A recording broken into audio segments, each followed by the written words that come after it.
शिवहरिशंकर नमामि शंकर शिवशंकर शंभो। हे गिरिजापती नमामि शंकर शिवशंकर शंभो। अवधूत चिंतन श्री गुरुदेव दत्त श्री स्वामी समर्थ महाराज की जय। नमस्कार मैत्रिणींनो, गुरुचरित्र ग्रंथात सांगितलेले कलियुगाचे 12 संकेत काय होणार आहे 2026 मध्ये। 2026च्या सुरुवातीला मोठ्या घटनांनी सुरुवात केली। बघा मैत्रिणींनी, कलियुगात माणसाची अवस्था किती भयानक होणार आहे हे दत्तात्रेयांनी 1000 वर्षापूर्वी सांगून ठेवले होते। आज आपण आपल्या डोळ्यांनी जे घडताना बघतोय तेच भविष्य दत्तात्रेयांनी वर्तले होते आणि यातून वाचण्याचा मार्ग सांगितला तेच आज आपण पाहणार आहोत। त्यासाठी व्हिडिओ शेवटपर्यंत नक्की बघा आणि कमेंट बॉक्समध्ये जय श्री स्वामी समर्थ, जय जय श्री गुरुदेव दत्त लिहायला अजिबात विसरू नका। आज आपण ज्या ग्रंथाचा आधार घेणार आहोत तो सामान्य ग्रंथ नाहीये। साक्षात श्री गुरुचरित्र हा ग्रंथ म्हणजे केवळ कागद आणि शाईचा खेळ नाही, तर हा एक जिवंत अग्नी आहे। ज्याप्रमाणे अग्नीमध्ये टाकलेली कोणतीही वस्तू भस्मसात होते आणि शुद्ध होते, अगदी त्याचप्रमाणे गुरुचरित्राच्या संपर्कात येणारा प्रत्येक जीव आपल्या पापातून मुक्त होतो। श्री गंगाधर सरस्वती यांनी लिहिलेला हा ग्रंथ म्हणजे दत्त संप्रदायाचा 5वा वेद मानला जातो। असे म्हणतात की ज्या घरात गुरुचरित्र आहे, जिथे गुरुचरित्राचे नित्य नियमाने वाचन होते, तिथे अतृप्त आत्मे, भूत, प्रेत किंवा कोणतीही नकारात्मक शक्ती अगदी प्रवेश सुद्धा करू शकत नाही। ही केवळ कथा नाही, तर हा सिद्धांत सिद्ध संकल्पनाचा महासागर आहे। आज याच महासागरातून आपण कलियुगाच्या भविष्याच्या मोती वेचणार आहोत। जेव्हा द्वापार युग संपून कलियुगाची चाहूल लागली, तेव्हा भगवान दत्तात्रेय चिंतित झाले। त्यांना माहीत होते की येणारे युग हे अंधकाराचे युग असणार आहे। कलियुगाच्या सुरुवातीलाच अर्धमठाचे अधर्माचे सावट पसरू लागले होते। मातेचा अपमान होऊ लागला होता। माणसे त्या सत्याचा मार्ग सोडून असत्याच्या मागे धावू लागले होते। वेदांचा अर्थ अनर्थ करून सांगितला जात होता। यज्ञ यज्ञाच्या नावाखाली हिंसा वाढली होती। हे पाहून धर्माचे रक्षण करण्यासाठी दत्तात्रेयांनी कलियुगात आपला पहिला अवतार घेतला, श्रीपाद श्रीवल्लभ। आणि त्यानंतर नरसिंह सरस्वती श्रीपाद श्रीवल्लभ हे पुन्हा पूर्ण जन्मले। तर श्री नरसिंह सरस्वती यांचा जन्म कारंजा येथे झाला। दोन्ही अवतारांचे कार्य आणि उद्दिष्ट एकच होते की कलियुगातील भरकटलेल्या जीवाला मार्ग दाखवणे। श्री गुरुचरित्रातील अनेक ठिकाणी याचा उल्लेख येतो की जेव्हा शिष्यांनी नरसिंह सरस्वतीला विचारले की गुरुदेव, हे युग इतके कठीण का आहे, लोक धर्माचे पालन का करत नाहीत, तेव्हा नरसिंह सरस्वतीचे उत्तर ऐकून शिष्यांच्या अंगावर काटा आला। ते म्हणाले, हे कलियुग आहे। या युगात धर्म एका पायावर उभा आहे। सत्य लपले जाईल आणि असत्य राज्य करेल। माणसाची बुद्धी भ्रष्ट होईल आणि त्याला पापातच पुण्य वाटू लागेल। पण मी तुम्हाला आधीच सावध करतोय, कारण मला माझ्या भक्तांची काळजी आहे। दत्तात्रेयांनी त्यांच्या अवतरणीची कलियुगाची भयानक लक्षणे सांगितले। ती केवळ भविष्यवाणी नव्हती, तर तो एक आरसा होता। त्यांनी स्पष्ट सांगितले होते की एक वेळ अशी येईल जेव्हा गुरु शिष्य परंपरा फक्त व्यापाराचे साधन बनेल। राजा प्रजेचे रक्षण करण्याऐवजी भक्षण करेल। आणि आणखी एक सर्वात भयंकर म्हणजे माणसं आणि माणसाचीच एकमेकांचे शत्रू होतील। पण दत्तात्रेयांचा जन्म तर झाला, त्यांचे अवतार कार्यही करू गेले। मग प्रश्न उरतो, ते नेमके अशा कोणत्या 12 भयानक गोष्टी होणार ज्या भविष्यातील सांगितल्या होत्या। 2026 मध्ये आपण आपल्या डोळ्यासमोर तंतोतंत त्या खऱ्या ठरत आहेत। आणि पाहून महत्त्वाचं म्हणजे या विनाशाच्या गर्दीतून वाचण्यासाठी त्यांनी कोणता गुप्त मार्ग सांगितला आहे हे समजून घेणं तुमच्या आणि माझ्या भविष्यासाठी अत्यंत गरजेचे आहे। कारण येणारा काळ हा परीक्षेचा काळ असणार आहे। दत्तात्रेयांनी सांगितलेली ती 12 लक्षणे आणि त्यावरचा उपाय काय हे आज आपण पाहणार आहोत। पहिलं लक्षण सांगितले म्हणजे धर्माचे बाजारीकरण। गुरुदेव म्हणाले, हे शिष्य, कलियुगाचे पहिले आणि सर्वात घातक लक्षण म्हणजे धर्माची जागा खंड घेईल। लोक कपाळावर मोठे टिळे लावतील, गळ्यात माळाही घालतील आणि संतांचा वेश धारण करतील, पण तेच लोक आतून सर्वात जास्त दुष्ट असतील। मंदिरे हे शांतीचे स्थान राहणार नाही, तर ती व्यापाराचे केंद्र बनतील. देवाला विकले जाईल. देवाच्या दर्शनासाठी पैसे मोजावे लागतील. जो श्रीमंत असेल त्यालाच देवता आणि मंदिरात पहिला मान मिळेल. जो खरा सात्विक भक्त आहे तो मात्र गरीब आणि त्याला धक्के मारून बाहेर काढले जाईल. ज्ञान हे मोक्षासाठी न वापरता पोटापाण्यासाठी वापरले जाईल. कथा सांगणारे, कीर्तन करणारे लोक आपली कला विकून पैसे कमवतील. वेदांचे ज्ञान असणारे ब्राह्मण आपली नित्यकर्मे सोडून त्यांच्या घरी केवळ अन्नाच्या आणि दक्षिणेच्या आशेने धावतील. जेव्हा रक्षण करणाराच भक्षण करू लागेल तेव्हा समजून जा की कलियुग शिखराला पोचलेला आहे. आता दुसरे लक्षण त्यांनी सांगितले ते म्हणजे नात्यांचा रस कमी होऊन रक्ताच्या नात्यात फूट पाडली जाईल. आई वडील हे मुलासाठी ओझे वाटू लागतील. ज्या आईने 9 महिने पोटात वाढवले तिलाच म्हातारपणी घरातून बाहेर काढले जाईल किंवा वृद्धाश्रमात पाठवले जाईल. भावाभावामध्ये जमिनीच्या तुकड्यासाठी आणि पैशासाठी तलवारी निघतील. मित्र तोच असेल ज्याच्याकडे पैसा आहे. स्वार्थ संपला की मैत्री संपली. पती पत्नीच्या पवित्र नात्यात विश्वासाच्या जागेमध्ये संशय निर्माण होईल. विवाह हा संस्कार नसून केवळ एक तडजोड किंवा करार ठरेल. थोड्याशा भांडणावरून घरे तुटतील. ही तर लक्षण आज आपण आपल्या उघड्या डोळ्यांनी बघतोय. तिसरे लक्षण म्हणजे अन्नाची अशुद्धता. म्हणजेच गुरुचरित्रात स्पष्ट म्हटले आहे की अन्न हेच मन आहे. जसे अन्न पोटात जाईल तसे विचार मनात येतील.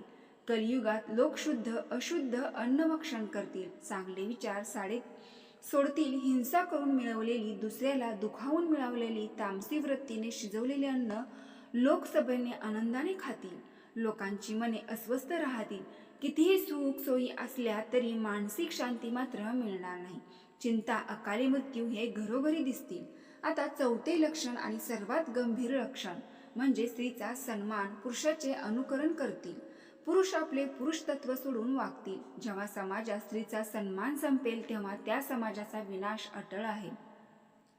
वासना इतकी प्रबळ होईल की वयाची मर्यादा राहणार नाही. लहान मुले असो किंवा वृद्ध कोणीही सुरक्षित राहणार नाही. लोक इंद्रिय सुखालाच प्रेम समजतील. आत्म्याचा प्रेमाला विसरून जातील. पाचवे लक्षण म्हणजे निसर्गाचा कोप होईल. जेव्हा पृथ्वीवर पापाचा भार वाढेल तेव्हा निसर्ग आपला समतोल गमावेल. अवेळी पाऊस पडेल. नद्या आटतील. जमीन नाफीक होतील. जिथे पाणी हवे होते तिथे दुष्काळ पडेल आणि नको तिथे महापूर येईल. गाईला आपण माता मानतो आणि तीच कत्तल केली जाईल. हे उघड्या डोळ्यांनी पाहणाऱ्या समाज गप्प बसेल. हे सर्व ऐकून शिष्याचे मन मात्र विचलित झाले. त्यांनी त्यातील एका शिष्याने, त्याचं नाव सायनदेव होते, हात जोडून नरसिंह सरस्वतींना विचारले, गुरुदेव, हे भविष्यात अत्यंत भयानक आहे. जर सगळीकडे अंधारच असेल तर सामान्य माणसाने संसारी जीवाने यातून वाचायचं तरी कसं? आणि कलियुगात मोक्ष मिळवणे तर अशक्यच आहे. देव आम्हाला सोडून गेला आहे का? त्यावर श्री नरसिंह सरस्वतींनी हास्य केले. ते म्हणाले, ईश्वराने कधीच आपल्या लेकरांचा हात सोडलेला नाही. हजारो वर्ष तपस्या करून जे फळ मिळत होते, त्रेतायुगात मोठे यज्ञ करून जे फळ मिळत होते, द्वापार युगात कठीण पूजा करून जे फळ मिळत होते, तेच फळ कलियुगात केवळ आणि केवळ नामस्मरणाने आणि विश्वासाने मिळेल. कलियुगात मात्र कठीण आहे, पण उपाय सोपा आहे. गुरुच्या वचनावर विश्वास ठेवा. कलीचा तुम्हाला स्पर्शही होणार नाही. त्यावर एक कथा सुद्धा आहे, तर बघूया. एक अशा ब्राह्मणाची ज्याचे उदाहरण आजही कलियुगातील प्रत्येक पीडित व्यक्तीसाठी आशेचा किरण आहे. कर्नाटक प्रांतात एक ब्राह्मण राहत होता. त्या ब्राह्मणाला कुष्ठरोगाची लागण झाली. हा रोग पूर्वजन्मीच्या कर्मामुळे किंवा या जन्मातील पापामुळे होता असे मानले जात असे. त्याचे शरीर हळूहळू सडू लागले होते. बोटातून पू वाहत होता. अंगाला दुर्गंधी येत होती आणि त्वचेवर काळे डाग पडले होते. ज्या समाजात तो मानाने वावरत होता त्याच समाजाने त्याला बहिष्कृत केले होते. त्याचे मित्र त्याला पाहून रस्ता बदलत होते आणि दुर्दैवी गोष्ट म्हणजे त्याच्या स्वतःच्या पत्नीने आणि मुलाने देखील त्याचा तिरस्कार सुरू केला होता. ज्या घरात तो मालक होता तिथे आता त्याला कुत्र्यापेक्षाही वाईट वागणूक मिळत होती. वेदनांनी तळपळणारा तो ब्राह्मण अनेक वेदनांनी तळमळणारा अनेक वैद्याकडे गेला. अनेक औषधी घेतली, पण रोग बरा होण्याऐवजी वाढतच गेला. त्यांनी अनेक देवतांना नवस केले, अनेक तीर्थयात्रा केल्या. शेवटी हताश होऊन तो नदीकाठी गेला आणि विचार करू लागला की असे सडलेले आयुष्य जगण्यापेक्षा मेलेले बरे. असे म्हणून तो नदीच्या काठावर गेला. तिथे त्याला एक साधू भेटला. त्या साधूने त्याला विचारले, अरे ब्राह्मणा, देह हा देवाने दिलेली देणगी आहे. ब्राह्मण रडत रडत आपली करुणा कहाणी सांगितली. तेव्हा त्या साधूने त्याला एक मार्ग दाखवला. तो म्हणाला, या जगातील औषध तिथेच भगवान दत्तात्रेय नरसिंह सरस्वतीच्या रूपात वावरत आहेत. त्याच्या चरणांची धूळच हेच तुझे औषध आहे. बुडत्याला काटाचा आधार वाटावा तसा तो ब्राह्मण मनात एकच आशा होती की तिथे गेल्यावर काहीतरी चमत्कार नक्की होईल. दिवस रात्र चालत, लोकांची टोमणे सहन करत, भूक तहान विसरून तो कसा बसा भीमा अमरच्या नदी संगमावर पोहोचला की गुरुदेव संगमावर होते. त्यांना पाहता त्यांचे डोळे टिपले होते. त्यांच्या आजूबाजूला सुगंध होता. दुर्गंधी येणार हा माणूस त्या पोटी फक्त करुणा आणि त्याचप्रमाणे पुढे होऊन त्यांना साष्टांग दंडवत घातला. गुरुदेव, मी अपराधी आहे, पापी आहे, जगाने मला नाकारले आहे. आता तुम्ही मला नाकारले तर मी कुठे जाऊ? माझ्या नरक यातनेतून माझी सुटका करा. त्या क्षणी संगमावरची हवा थांबली होती. नदीच्या खळबळ आवाजातही मंद झाला होता. सर्वांच्या लक्षात त्या रडणाऱ्या रोगी ब्राह्मणाकडे होते. शांत बसलेल्या गुरुदेवांकडे होते. श्री नरसिंह सरस्वतीने त्याला उठायला सांगितले नाही, त्याला स्पर्शही केला नाही. त्यांनी फक्त आपले दोन्ही डोळे उघडले आणि त्या ब्राह्मणाकडे एकटेक पाहिले. ती दृष्टी साधी नव्हती, ती कृपादृष्टी होती. ज्याप्रमाणे सूर्यकिरणे पडतात, बर्फ वितळतो, अगदी त्याचप्रमाणे दृष्टीच्या स्पर्शाने ब्राह्मणाचे कुकर्म नष्ट होऊ लागले. गुरुदेवांनी आपल्या कमांडोतील थोडेसे पाणी हातावर घेतले आणि मंत्र म्हणून त्या ब्राह्मणाच्या अंगावर शिंपडले. त्या क्षणी काय घडले हे शब्दात सांगणे तर कठीणच आहे. पाण्याचे ते थेंब जेव्हा त्याच्या सडलेल्या त्वचेवर पडले तेव्हा त्याला आपल्या शरीरावर काहीतरी चमकल्याचा भास झाला. एक तीव्र उष्णता त्याच्या शरीरातून बाहेर पडली आणि त्याच्या पाठोपाठ एक थंड लहर अंगावरून फिरली. त्याला आतून जाणीव झाली की काहीतरी बदलले आहे. जो तो वर्षानुवर्षे ओझे वाहत होता ते ओझे गळून पडलेले आहे. त्यांनी हळूच डोळे उघडून आपल्या हाताकडे पाहिले आणि तोंडातून शब्दच फुटला नाही. जिथे मगाशी जखमा होत्या तिथे कोमल त्वचा आली होती. जिथे त्याच्या काळी पडली होती तिथे आता सोन्यासारखी चमकणारी तेजस्वी त्वचा होती. त्याची बोटे सरळ झाली होती. दुर्गंधी जाऊन तिथे चंदनाचा सुहास येत होता. तो चमत्कार होता. विज्ञानाच्या पलीकडचा, तर्काच्या पलीकडचा केवळ श्रद्धा आणि गुरुकृपेचा चमत्कार. त्या ब्राह्मणाने पुन्हा एकदा गुरुजीच्या चरणावर डोके टेकवले. पण यावेळी ते दुःखाचे डोके नव्हते तर ते कृतज्ञतेचे डोके होते. त्यांच्या डोळ्यातून गळागळा अश्रू वाहत होते आणि ते अश्रू गुरुदेवांचे पाय धुवून काढत होते. हे दत्तात्रय, हे प्रभू, मी तुम्हाला केवळ शरीर नाही दिलं तर तुम्ही मला नवजीवन दिले आहे. तुम्ही मला माणसात आणले आहे.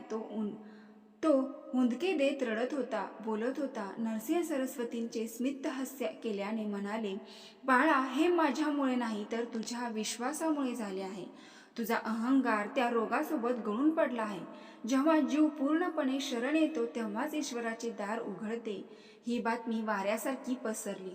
जो ब्राह्मण कालपर्यंत समाजासाठी अस्पृश्य होता तो आता तेजस्वी कांती असलेला तरुण झाला होता.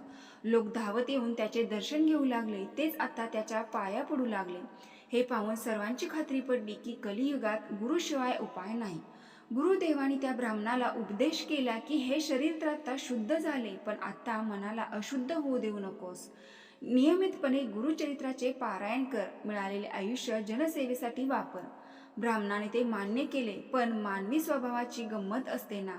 एक संकट टळले की माणसाची लक्ष दुसऱ्या गोष्टीकडे जाते. आरोग्य मिळाले, आता त्याला वाटले काळजी वाटते ती धनाची. कलियुगात पैसा हाच दुसरा परमेश्वर मानला जातो हे तर आपण सुरुवातीलाच पाहिले. आता आरोग्य मिळालेला तो ब्राह्मण आता विचार करू लागला की शरीर तर बरे झाले, पण खायला काय? मी तर गरीब आहे. माझे घरदार उद्ध्वस्त झाले आहे.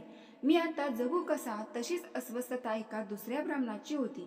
तो शरीराने धडधाकट होता, पण नशिबाने अत्यंत गरीब होता. घरात खायला एकही कण नव्हता. मुले भुकेने व्याकुळ होते. पत्नी रोज टोमणे मारत होती. अशी तुमची भक्ती काय कामाची? जर देव पोट भरू शकत नसेल तर त्या देवाची पूजा करून काय फायदा?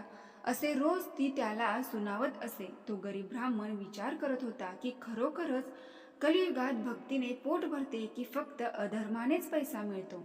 त्याच्या या प्रश्नाचे उत्तर शोधण्यासाठी आणि आपल्या दारिद्र्याचे उच्चाटन करण्यासाठी तो ब्राह्मण त्याची वाटे निघाला.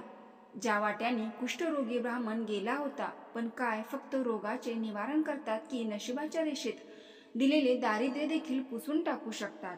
गुरुचरित्रात पैशाबद्दल आणि समृद्धीबद्दल सांगितले आहे. दत्तात्रेयांनी कोणता गुपित मंत्र दिलेला आहे? तर सर्वात महत्त्वाचे म्हणजे 2026 नंतर जेव्हा जग एका मोठ्या आर्थिक आणि मानसिक संकटाकडे जाईल, तेव्हा आपल्या आर्थिक स्थिती सुधारित ठेवण्यासाठी आपण काय केले पाहिजे? ज्यामुळे गरीब ब्राह्मणाच्या आयुष्यात कोणता चमत्कार घडला, ज्यामुळे त्याच्या झोपडीचा महाल झाला? कलियुगाच्या अंतिम टप्प्याबद्दल आणि 5 चरणाबद्दल काय अंतिम इशारा दिला आहे? काय घडणार आहे? आपल्या कथेच्या अंतिम भागात काय आहे? त्या गरिबाच्या मनाचे पाय थरथर कापत होते. भूक आणि तहाण्यामुळे नव्हे, तर समोर बसलेल्या तेजस्वी महापुरुषाकडे पाहून त्याला भरून आले होते. त्याने आपले डोके त्यांच्या चरणावर टेकवले आणि अनावर होऊन रडू लागला. त्यांचे ते अश्रू जणू काही शब्दच होते. मला सांगा गुरुदेव, का लक्ष्मी फक्त पाप करणाऱ्याच्या घरी पाणी भरते का? त्याचा हा प्रश्न त्याच्या एकट्याचा नव्हता, तर आजच्या कलियुगातील प्रत्येक मध्यमवर्गीय आणि गरीब माणसाचा हा प्रश्न आहे. यावर श्री नरसिंह सरस्वती हसले नाहीत किंवा रागावलेही नाहीत. त्यांनी अत्यंत शांत स्वरात कर्माचा सिद्धांत सांगितला. ते म्हणाले, हे ब्राह्मणा, दारिद्र्य हे देवाचा शाप नसून तुझ्याच मागील जन्माचे कर्माचे फळ आहे. तू मागील जन्मात कधीही दानधर्म केला नाहीस, कोणाला अन्नाचा कण देखील दिला नाहीस, म्हणूनच या जन्मात तुला अन्नासाठी वणवण फिरावे लागत आहे.